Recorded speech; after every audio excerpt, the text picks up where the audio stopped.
चिंतामणि मंगलम कुंदकुंदार्य जयेन्द्रमस्तु मंगलम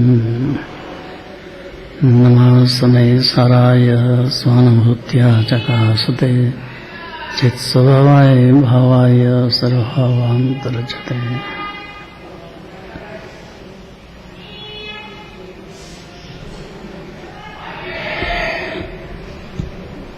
905 गाथा पढ़ना है फिर से।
मन, वचन और काय।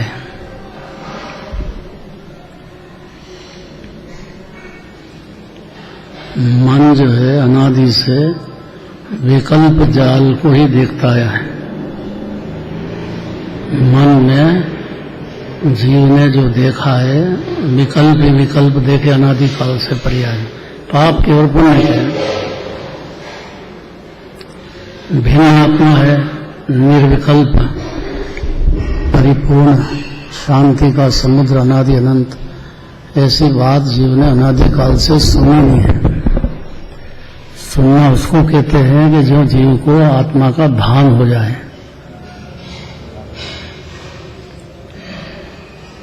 वचन पुद्गल की पर्याय है, जीव बोल सकता ही नहीं है। भाषा वर्ण का कर्ता जीव कैसे होगा। और काय तो स्पष्ट रूप से पुद्गली है, शरीर।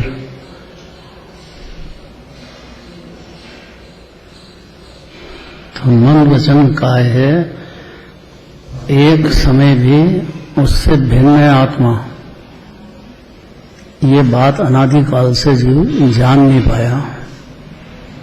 तो इन तीन क्रियाओं को अपनी क्रिया समझता हुआ और परिणति में विकल्प जाल में डूब गया। ये अनादि की दशा है। योग किसको कहते हैं? मन वचन काया से भिन्न एक समय भी भिन्न आत्मा अपना परमात्मा है, गुणों की खान। अनादि अनंत विराजमान है, जीव बंधा ही नहीं है।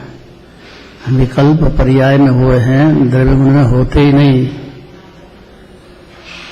खाली भ्रम हो गया मिथ्यात्व में कि मैं रागी हो गया, द्वेषी हो गया, मोही हो गया। 14 गुणस्थान नाम बताना है। 14 गुणस्थान के सिवा ये बात समझ में नहीं आएगी। कौन कौन से 14 गुणस्थान होते हैं?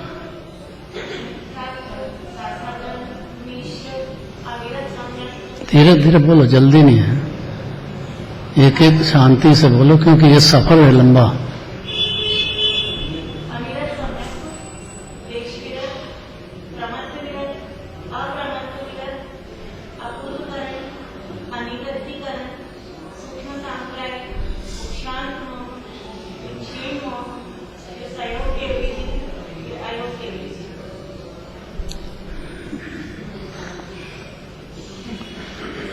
ये पर्याय का सफर है। एक समय की पर्याय में इसी क्रम से जीव आगे बढ़ेगा। पहले गुण स्थान के बाद तो सीधा चौथा होगा, फिर जब वापिस अनंत अनुबंधी शुरू हो जाए तो 14, फिर दूसरा हो जाएगा। और मिश्र रहे उसको तीसरा गुण स्थान कहते हैं। मिश्र मतलब ये मंदिर तो हमारा है और 3 लोग के जितने मंदिर है वो,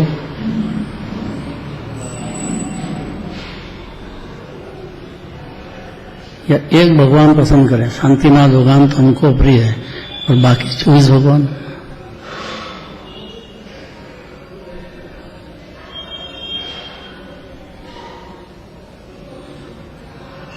बहुत उत्तम बात कह रहे हैं। देखो पर्याय के है ये, और जीव पर्याय है ही नहीं।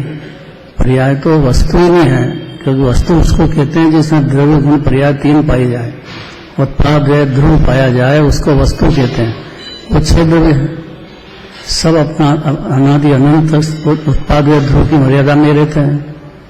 अज्ञानी भी है तो इसी मर्यादा में है, लेकिन इतना समझ नहीं पाता है अनादिकाल से। बात ही नहीं मिली, बेचारा क्या करे सुनने को। इसलिए अपनी परिणति में जो विकल्प होते हैं, राग द्वेष होते हैं, उससे घबराना नहीं चाहिए। वो भागेंगे जीव की महिमा देखकर। जीव को कुछ भी नहीं करना उसे। जीव के लिए तो एक ही काम है, शुद्धात्मा अपने को मानो और फिर उसमें लीनता करो। इसमें तो अनंत सिद्ध तक की बातें आ गई। 14 गुण स्थान इसलिए याद रखा कि भाई जीव घबरा नहीं जाए, क्योंकि वो देखेगा कि मेरी पर्याय में तो ये खाने का भाव हो गया, पीने का हो गया, ये सब भाव देख करके घबरा जाएगा। घबराने की बात नहीं है, इसको समझना पड़ेगा जीव को, या आग्रह छोड़ना पड़ेगा कि देही में हो गया हूं, रागी देशी हो गया हूं। बस ये 2 ही बात है। पर्याय हुई तो है, संयोग भी है, लेकिन जीव नहीं हो गया है। ये कोई पुण्य पाप वस्तु नहीं है, इसमें कोई उत्पाद ध्रुव होता ही नहीं है। इस बात को अच्छी तरह से समझ करके एक समय भी जीव का योग अर्थात उपयोग एक समय भी शुद्धात्मा में जुड़ जाए, वहीं से चौथा गुण स्थान शुरू होता है। उपदेश की मर्यादा है, काम तो जीव को करना ही है। देखो जीव में होने वाले सुख दुख ये हो तो रहे हैं। पाप पुण्य के भाव, पाप का भाव हो के पुण्य का भाव, वो 2 ही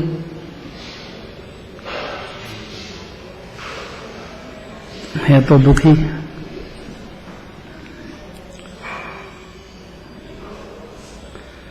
और कथन चेत पुण्य भाव में जीव को कम आकुलता है, इसको सुख भी कहने में आया है नहीं, पर कहने में आया है, क्योंकि साधक दशा में हुए बिगड़ रहता नहीं है। पुण्य भाव तो ठेठ 10वें गुण स्थान तक चलेगा, तो इसलिए इतनी जल्दी भागेगा नहीं, बहुत कठिन पड़ रही है। आज 14 का दिन है, ध्यान से सुनना चाहिए। 14वां गुण स्थान पार करके और सिद्ध भगवान बने, ये जिनवाणी का जीव का प्रयोजन है। अगर ये प्रयोजन ख्याल में आया तो सुनेगा ध्यान से। सुखी होना प्रयोजन है, दुख नहीं हो अपने पर्याय में, इतनी सरल बात। सुख कल्पित नहीं, सच्चा सुख जिसका अर्थ वीतराग भाव है, जिसकी शुरुआत चौथे गुण स्थान से हो जाती है जीव में, फिर गुण स्थान बढ़ता है उसके हिसाब से। तो जीव में होने वाले ये सुख दुख पर्याय में जो होते हैं, द्रव्य गुण में नहीं। भाई यही पुरुषार्थ है जीव को, क्योंकि पर्याय बुद्धि रही तो अपने आकुल व्याकुलता देख लेता है पर्याय में, तो जीव अपने को दुखी सुखी मानता आया है। बस ये मान्यता मिथ्यात्व है। ये सभी कर्मों के कार्य हैं, जीव का कार्य ही नहीं है। 8 कर्म है, उसके निमित्त में जीव अपनी पर्याय में सुख दुख उत्पन्न कर लेता है। पर्याय में करता तो जीव ही है, लेकिन वो पर्याय में कर लेता है, दृढ़ गुण में नहीं करता है। भ्रम कितना अनादिकाल का कि मेरी पर्याय में तो आकुलता हो गई, विकल्प हो गए, अब मेरे तो कर्म बन जाएंगे, अब मैं क्या करूं। बहुत शांति से सुनना है बात। 14 का दिन है आज, 14वां गुणस्थान पार करके और सिद्ध भगवान बन जाने की भावना भाते हैं सब, चौथे गुणस्थान से लगा के हर ज्ञानी निराज भी भावना भाते हैं। अब हो जाएगा, जब हो जाएगा भावना तो भा सकते हैं ना जी, क्योंकि दुख तो पर्याय में है, दृढ़ में थोड़ी दुख है। जीव तो सुख का भंडार अनादि अनंत बनने ही विराजमान है।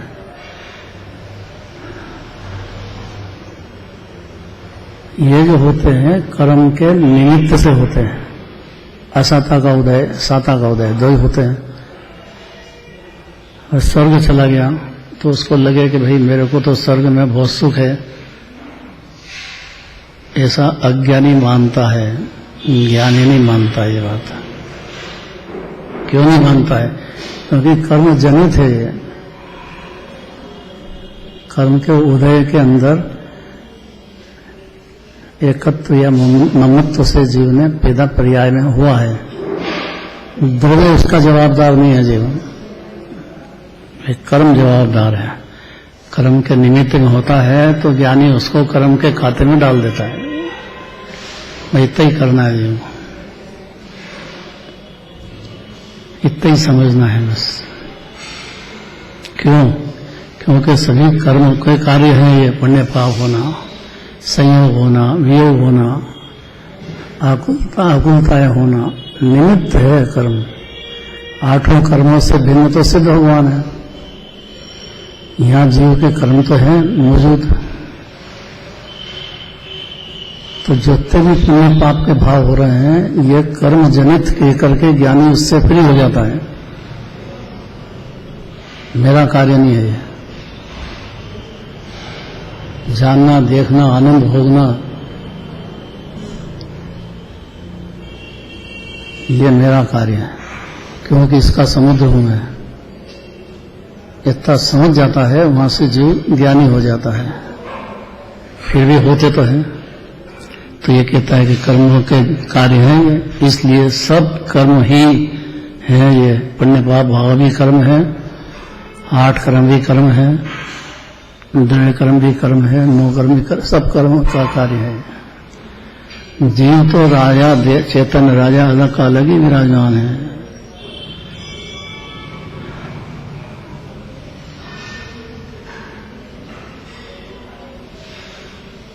इस बात को जो योगीश्वर जानते हैं, मुनिराज अपनी बात करते हैं, ऐसा जानना चौथे गुणस्थान में हो जाता है जीव। पशु गति में हो, नरक में हो, इससे कोई फर्क नहीं पड़ता है। संगी पंचेंद्रिय के कोई भी क्षण ये बात समझ में आ सकती है। संगी पंचेंद्रिय है, इसलिए उसको भव्य जीव कहते हैं। हे भव्य तू सुन, हे भव्य तू सुन बारंबार आता है।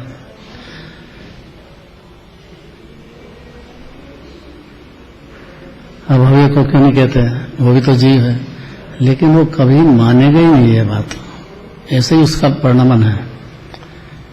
वो निगोद से 9 के 1 तक की यात्रा करता रहेगा, ये बात कभी उसके गले नहीं उतरेगी। और भव्य को दूर भव्य हो, दूरानु दूर भव्य हो, पर कभी न कभी तो उतर जाएगी। कभी न कभी समझ सकेगा जीव। बस शर्त है कि सच्चे देवशास्त्र गुरु के सानिध्य में, उनकी भक्ति में, पूजन में सावधान हो जाए जीव। उसने प्रमाद नहीं करना चाहिए उसको। तो जैसी संगति करेगा तो उसको ये बातें अंदर दृढ़ता आती जाएगी। इस बात को जो योगेश्वर जानते हैं, कितना वजन दे दिया, इसको सम्यक ज्ञान कहते हैं। मानते हैं उसको सम्यक दर्शन कहा। और दो होने से नियम से जीव का अपने आत्मा के आनंद में ठहरना शुरू हो जाता है। जामन डाल दो दूध में, गर्म करके ठंडा करके, फिर वो जम रहा है कि नहीं जम रहा है, कितनी बार हाथ लगा के देखें, कितनी देर हो गई, जम डाल तो दिया, फिर अंगली लगाओ, फिर देखो, तो बिगड़ जाएगा वो। इतना धीरज चाहिए जीव को, धैर्य चाहिए, धैर्य क्षमता चाहिए। डाल दिया ना आपने जामन, अब उसको जमने दो।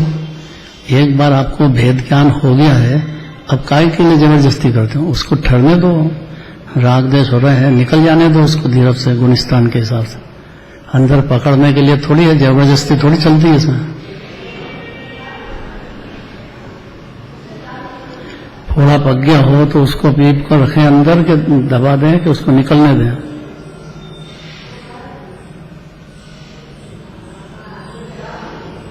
इस बात को जो योगेश्वर या जो भी जीव जानता है चार गति में, उसके ज्ञान में ये बात आना चाहिए बारंबार। और श्रद्धा में आने पर ही सच्चा जानना मानती जिनवाणी। तो इस बात को जो योगेश्वर जानते हैं, अर्थात इस प्रकार की भेद भावना भाने वाले योगेश्वरों के मन में क्या बात चलती है देखना है ध्यान से। अब कि मैं सुखी हूं या मैं दुखी हूं, इस प्रकार के विकल्प संबंधी जरा सी भी मलिनता स्थान को प्राप्त नहीं करती। क्यों नहीं करती? कि सुख और दुख देहाश्रित है या मन के कमजोरी से है, परिणति में विकल्प मात्र।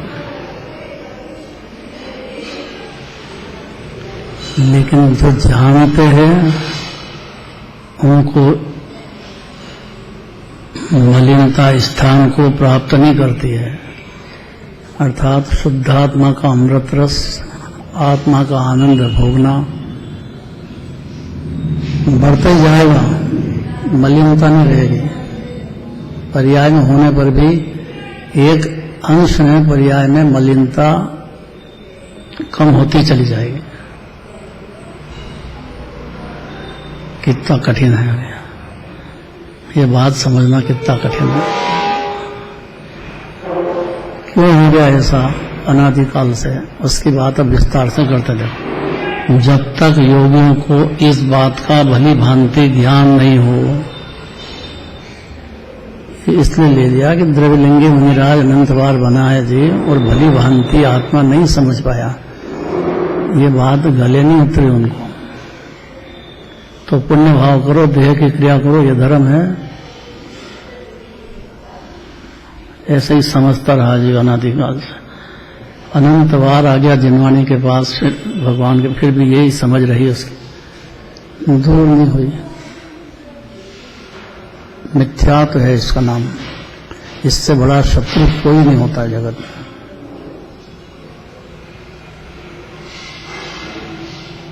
ऐसे मिथ्या द्रव्य ज्ञान चरण,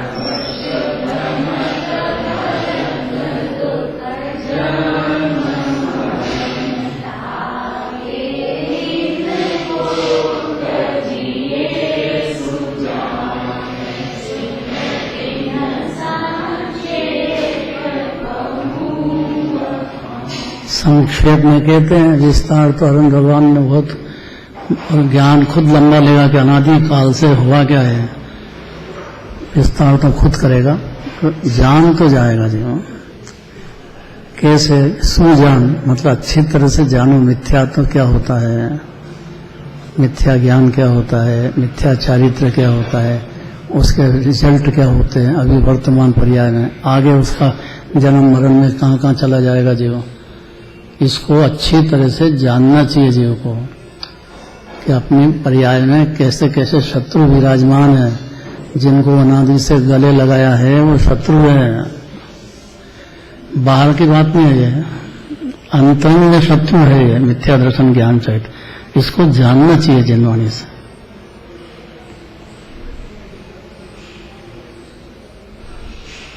पहली ढाल इसीलिए है और दूसरी ढाल में भी विस्तार कर दिया है। तीसरी ढाल से शुरुआत की है, सम्यक दर्शन की, सम्यक ज्ञान की, सम्यक चारित्र की। चौथी ढाल में 12 भावना है, 5वीं ढाल में देश व्रत, 6ठी ढाल में उम्मीराज की बात है। छोटा समय सार कहते हैं 6 ढाला को, और हरेक के मुख पे है जो भी जेने होगा वो 6 ढाला तो याद ही रहते ही है उसको। दिगंबर धर्म की बात है, श्वेतांबर की बात नहीं है।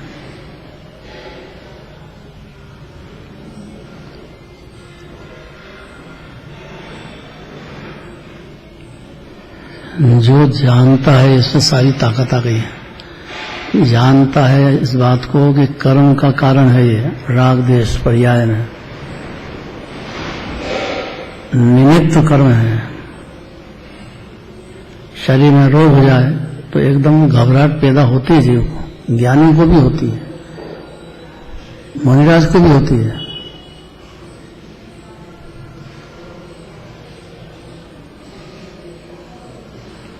इसलिए घबराना नहीं है।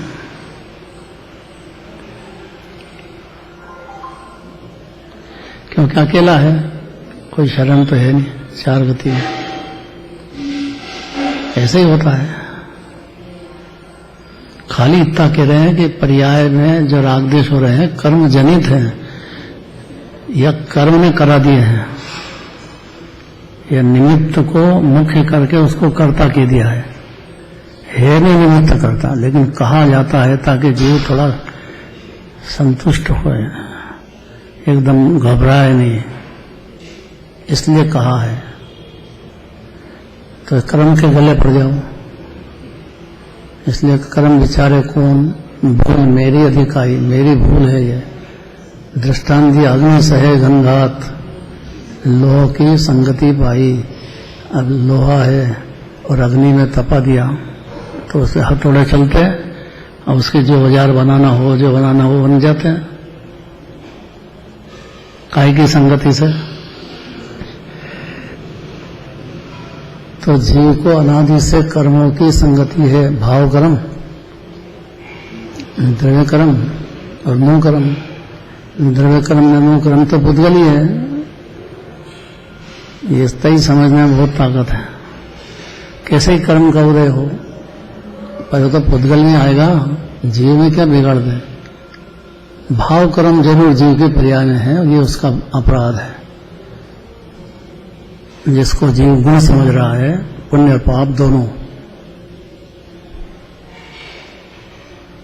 इस बात को जो जानता है, भली भांति, जिस योगियों को इस बात का भली भांति ज्ञान नहीं होता, जब तक इन जीव योगियों को क्या ज्ञान कि सुख दुख आदि कर्म जनित कार्य है। अया कब सुनेगा ये?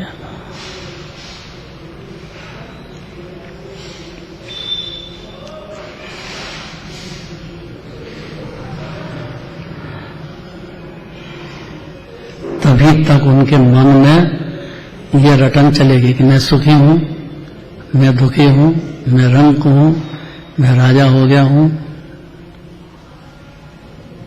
मैं दूसरे का भला करता हूं, दूसरा मेरा भला कर देंगे। ऐसे विकल्प जाल चलते हैं। और मूल तो कर्ता बुद्धि है जीव की। कर्ता बुद्धि में अंधकार हो गया बहुत जबरदस्त। उसको 6 द्रव्य ही पता नहीं है कि स्वतंत्र है। तई जिनराज की बात नहीं सुन रहा है। फिर 7 तत्वों की बात तो वहां गंभीर है, वो एक समय की है। संवर हो, निर्जरा हो, मोक्ष हो, कि पुण्य पाप हो, ये तो पर्याय में एक समय का होता है। जीव में होता ही नहीं। जीव तो अलग का अलग ही है बिल्कुल। पहले से ही महापवित्र मुक्त विराजता है जीव। यह बात अनादिकाल से जीव नहीं जानता है। इसलिए भली भांति जब तक ज्ञान नहीं होता क्या कि सुख दुखादि कर्म जनित कार्य है, बहुत पुरुषार्थ है इसमें। अपना अपराध भी मंजूर करो और अपने को निरपराध भी जानो, ये तो कर्म जनित है।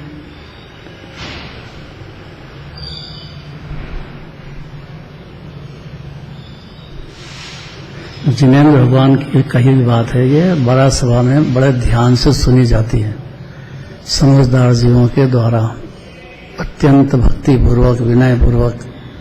विनय तो बहुत चाहिए जीव को, क्योंकि विद्या ददाति विनयम, विद्या प्राप्त होगी तो विनय से होगी। स्कूल के सर का ही विनय नहीं करे तो उसको कोई याद नहीं रहेगी, नहीं सीख पाएगा। गुरु की महिमा अपरंपार है। भावलिंगी संत कह रहे हैं, बहुत बड़ी बात है वो। दिगंबर मुनिराज की बात ऐसे ही नहीं छोड़ देना चाहिए और उसमें अपनी अकल नहीं लगाना चाहिए।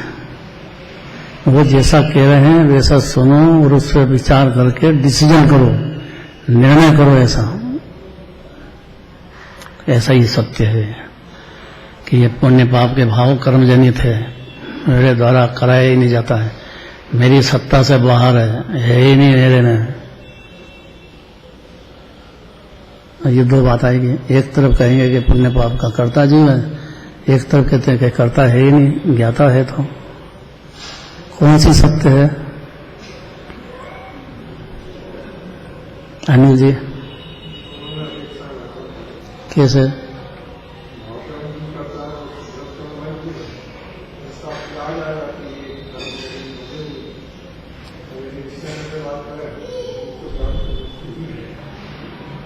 आपकी आवाज मेरे तक पहुंची नहीं है,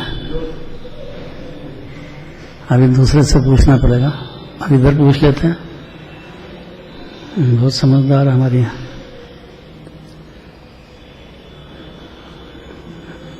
राजकुमार के घर से नाम भूल गया, क्या है नाम?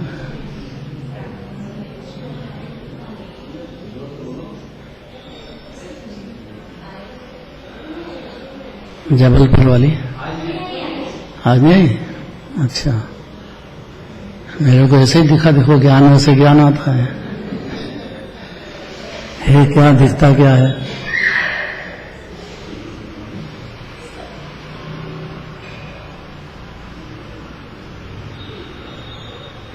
क्यों सुनना क्या है?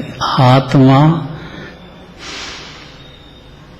कर्मादि से सर्वथा भिन्न है, किंचित भी तीनों तरह के कर्म से एक में कभी हुआ नहीं है जीव। इतनी प्रसन्नता की बात है कि जैसे मुक्त हो जाए, इतना आनंद होगा जीव को अगर ये बात समझ में आ जाए तो। समझ में आना चाहिए, बस बारंबार कहेंगे ये बात, इस बात को छोड़ेंगे नहीं। क्योंकि मैं रागी देशी हो गया हूं मानता रहेगा तो राग देश की रुचि रहेगी, तो ये तो करता ही रहेगा, कर्म बनते रहेंगे। 84 लाख जन्म में जन्म ग्रहण होता ही रहेगा उसे, दुखों से छूट नहीं पाएगा। ये बहुत करुणा करके कहते हैं, देखो ये कर्म जनित कार्य है, इसलिए वे भी कर्म ही है। और आत्मा नाम की कोई चीज है कि नहीं? अन्य मत भी मानते हैं आत्मा, लेकिन वो भगवान को कर्ता मानते हैं, बस इतनी सी भूल है। बाकी वो भी समझते हैं कि जैसे करेंगे पुण्य पाप वैसे कर्म करेंगे वैसा वो ऐसा भोगना पड़ेगा अपने को, ऐसे ही कहते। पर वो भगवान की भक्ति करेंगे तो वो दूर कर देंगे। यहाँ यह समझना कि भगवान बिल्कुल दूर नहीं करने वाले हैं और भक्ति खूब होगी भगवान की।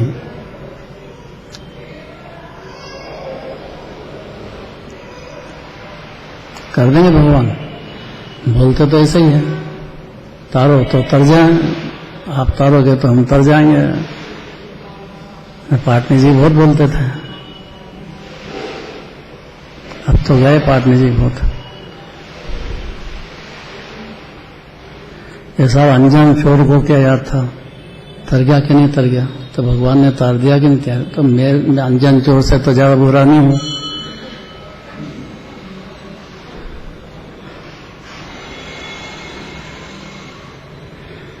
क्या कहना चाहते हैं, ये जो आत्मा विराजमान है ये तीनों तरह के कर्म से सर्वथा ही भिन्न है। उसकी पर्याय में होने पर भी पर्याय से द्रव्य बिल्कुल अलग है। एक समय की है, ये द्रव्य अनादि अनंत है। जीव ज्ञान का समुद्र है, आनंद का दरिया है। ऐसा केवल ज्ञानी ने सारे जगत के हर जीव को ऐसे ही देखा है और ऐसे ही दिव्य ध्वनि में कहा है।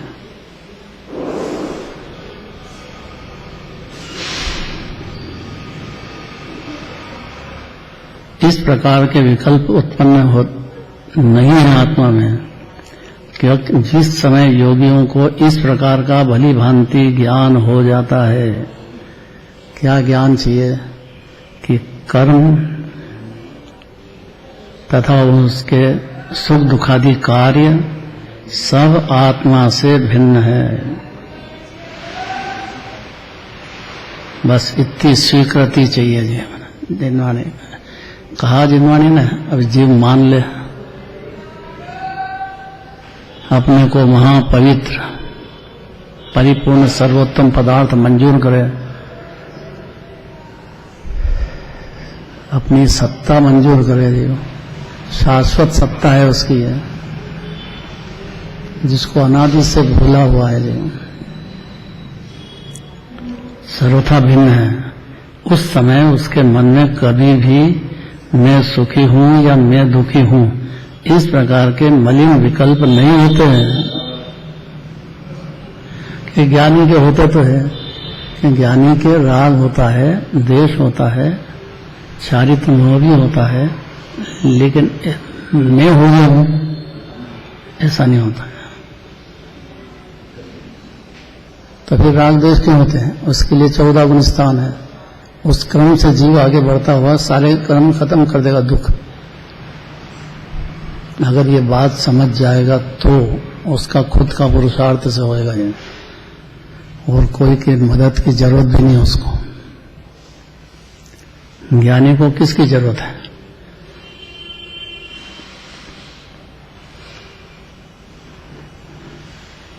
सब आत्मा से भिन्न है। उस समय उसके मन में कभी भी मैं सुखी हूं या मैं दुखी हूं इस प्रकार के मलिन विकल्प नहीं होते हैं। गजबी बात है। होते हुए कह रहे हैं कि नहीं होते हैं, होते हैं कि नहीं होते हैं? संतोष जी, होते हैं कि नहीं होते हैं?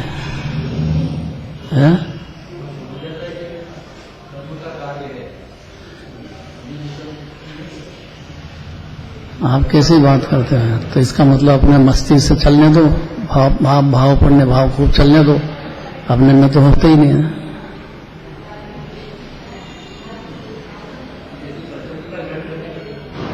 हैं? क्या बोले?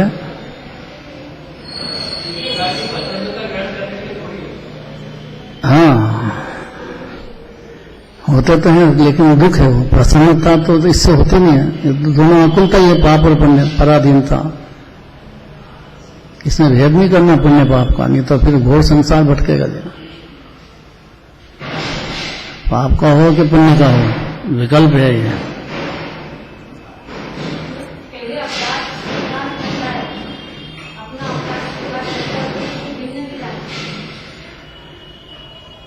इस प्रक्रिया में, सुनने समझने की प्रक्रिया में, वो कितने ही पाप भावों से बच जाता है। सबसे बड़ा मिथ्यात्व जो है वो ढीला पड़ता है।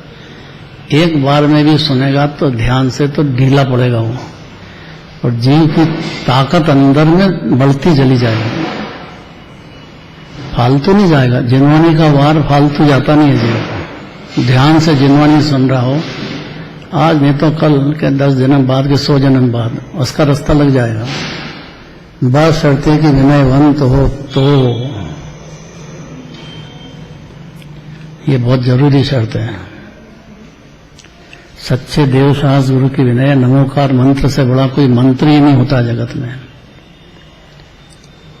इन पंच ब्रह्मेष्टि को जान जाए, अपने हृदय में स्थान दे दे, उस जीव के जन्म मरण ज्यादा नहीं रहते हैं, मोक्ष मार्गी हो जाता है उसी क्षण।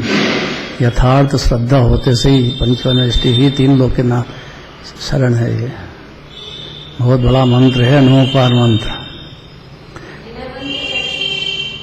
विनयवंत का मतलब कि अपने ज्ञान में निश्चय की बात तो यह है कि ज्ञान में शुद्ध आत्मा को, अपनी आत्मा को जगह देना चाहिए जीव को, क्योंकि मूल तो यही कहना जिन राज को दिव्य धनी में तो 12 सभा से और क्या कहेंगे। अनंत अनंत गुण है, जीव महिमावंत है, इसके पार नहीं वैभव का, अद्भुत गुणों का वैभव संपन्न है जीव।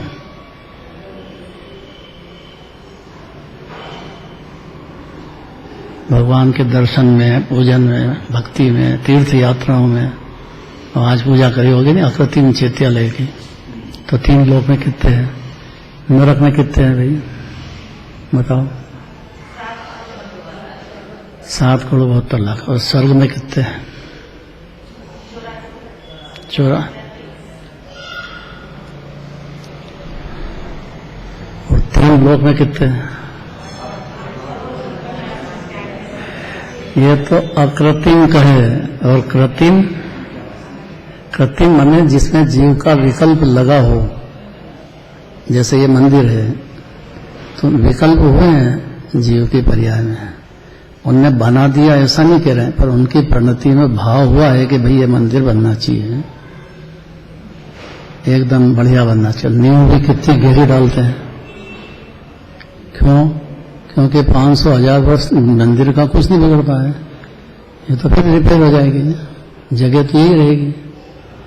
इसलिए आत्मा में सम्यक दर्शन का बीज बहुत गहरा डाला जाता है, बहुत गहरा, क्योंकि मोक्ष का महल तो इसी पे खड़ा होगा, सम्यक दर्शन पे। और सम्यक दर्शन में अपने को शुद्धात्मा अनादि अनंत महाप्रभु चैतन्य देव मंजूर करना है जीव को। ऐसे ही जीव है, दिव्य धनों में कहते हैं, उस बात में शंका क्या करना है? ऐसे 2 बात है, अकड़ भी नहीं आना चाहिए, अपने को एकदम निश्चयाभासी नहीं बन जाना चाहिए, और व्यवहाराभासी बन के डूब भी नहीं जाना चाहिए 5 पुण्य पाप में। दोनों तरह से संभाल लिया जाए। पूजाभासी भी होता है, पूजा पाठ भी करे और साथ से भी सुने, लेकिन दोनों को उपादेय मानता है, पुण्य पाप को और पुण्य को। दिगंबर मुनिराज के पुण्य भाव होता है, पाप भाव बिल्कुल नहीं होता है, बिल्कुल भी, मने किंचित भी नहीं होएगा, ऐसा नियम है। क्योंकि जंगलवासी शुद्धात्मा में बहुत तेज लीनता चल रही है उनकी।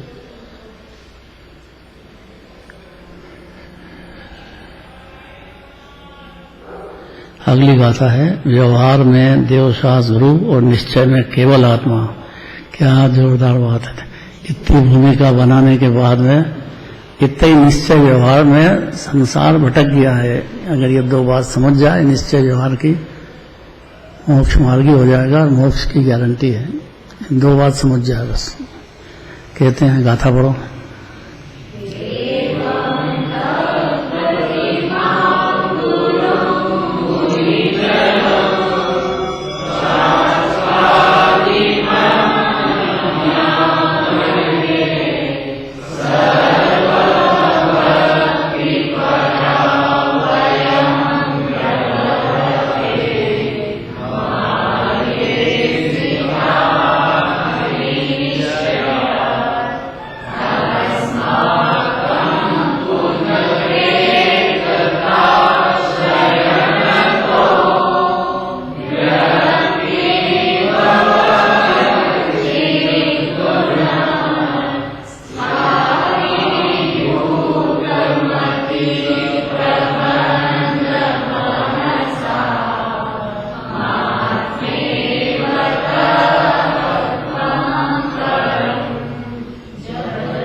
डॉक्टर साहब पढ़ना।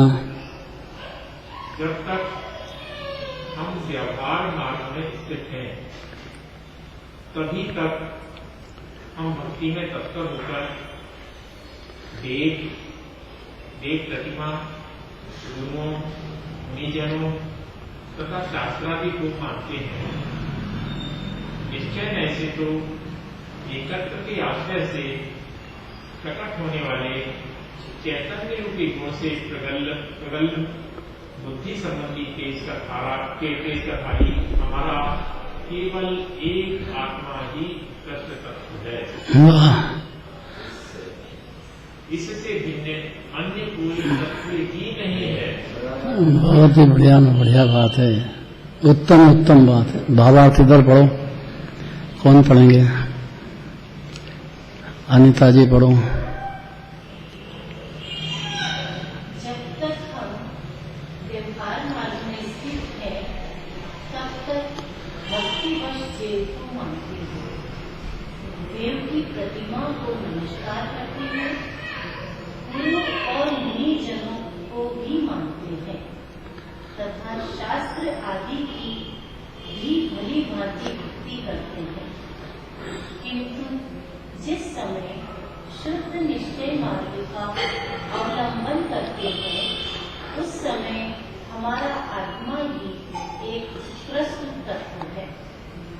उस समय एकत्व की भावना से प्राप्त हुई बुद्धि की प्रौढ़ता से देवादि का कुछ भी भेद प्रतीत नहीं होता। गजब बात है, जैसे भगवान जैसा मैं कल चलेगी ये बात।